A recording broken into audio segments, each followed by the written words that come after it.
好，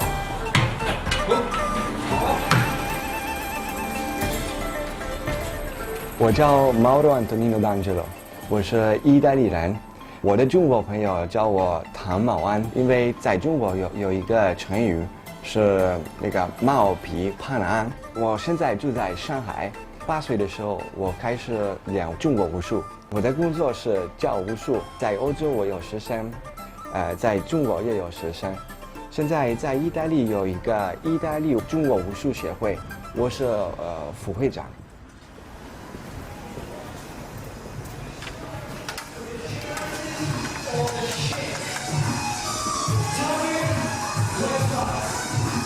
Here in Shanghai, I have also, of course, Chinese students. Also for me, it's a little bit weird sometimes because, yes, because we are in China, I'm teaching the traditional Chinese things. But many of the great masters of the past moved to the West. So in some way, foreigners are also very lucky because they also study with some of the very original Chinese masters. So what I'm doing now, I'm just bringing back to China what I learned outside. For them, that is quite normal now because they just accept the knowledge and the quality of the person. 我打你的时候，这个不是用手的，是用身体的。我装，啪，从这里。I opened my first school when I was 17 in Rome. Yeah, so I was quite young. And the funny thing is that at that time, most of my students are much more older than me. It was a very nice experience. The Wing Chun is a sort of compendium of many different theories of different martial arts. Wing Chun is one of the last styles invented in China. So it's not very old according to the very long history of Chinese martial arts. If we think about the name of the style, like Yongchun Chuan, Yongchun means like everlast spring.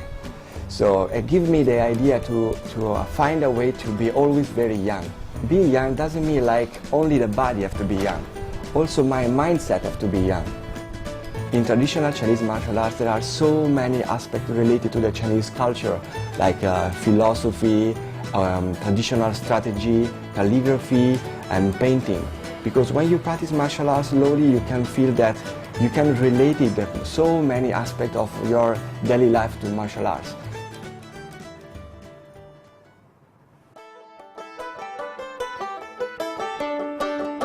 Standing here, crisp and clear, with half a smile.